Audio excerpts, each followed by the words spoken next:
আমরা পটিয়াবাসী তৃণমূল বিএনপি খুশির জোয়ার বন্যা বয়ে গেছে।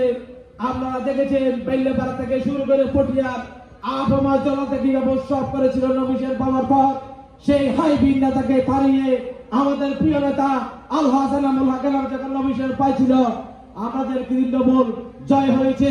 তারও ধারাবাহিকতায় আজকে আমরা ওনার নেতৃত্বে ওনার পরামর্শে পটিয়া উপজেলা এবং পৌরসভায় বিভিন্ন এলাকায় বিভিন্ন গ্রামে বিভিন্ন ইউনিয়নে কর্মী সম্মেলন হচ্ছে, বিভিন্ন এলাকায় ওনার কর্মসূচি চালিয়ে যাচ্ছে। ওনার বিরুদ্ধে জনপ্রিয়তা থেকে কিছু কুচক্রী মহল বারবার ওনার বিরুদ্ধে ষড়যন্ত্র করতেছে, কিন্তু আমরা তৃণমূল বিএনপি যুবদল ছাত্রদল ওনার নেতৃত্বে সুসংগঠিত বলে কোন দূষণটা আজকে ওনার সেই জনপ্রিয়তা থেকে দূষণ করা যাচ্ছে না। প্রিয় ভাইরা, আমরা জানেন ওনার বিরুদ্ধে অনেক ষড়যন্ত্র বর্তমানে চলমান রয়েছে।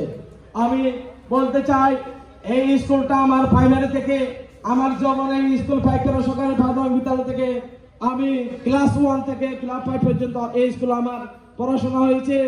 এই স্কুলে আমাদের বোর্ড সেন্টার 2018 সালে যখন এলামবাই নির্বাচন করতেছিল কোন ওয়ার্ডে ওনার ব্যানার ফেস্টুন করতে দিচ্ছে না।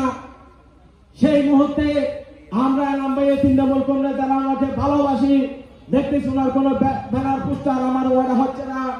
আমি গভীর রাত্রে আমার 2-1টা ছোট বাইকে নিয়ে এই 6 নম্বর ওয়ার্ডে ওনার আমি দাঁড়াই শীতের প্রতীক ব্যানার আমি প্রত্যেক গলিতে লাগিয়েছি।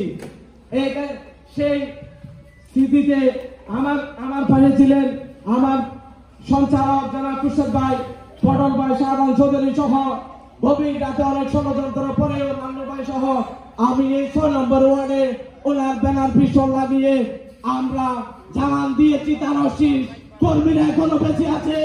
আমরা থাকবো ইনশাআল্লাহ। কোন অপশক্তিকে আমরা কখনো ভয় করিনি, আজকে করবো না।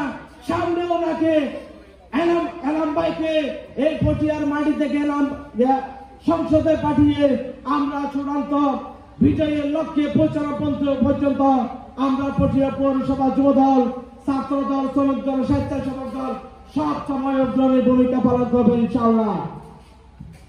প্রিয় ভাইয়ের আমার, এখানে দেখতেছি আমরা যখন 6 নম্বর ওয়ার্ডের বিভিন্ন কর্মসূচিতে সরকার প্রধানের কর্মসূচিতে আন্দোলন সংগ্রাম আমরা যেতাম, সেই আন্দোলন সংগ্রামে আমাদের এলাকা থেকে মিষ্টিময় কয়েকজনকে পেয়েছি। এরপরে এখান থেকে কয়েকজন মিষ্টিময় ভোটার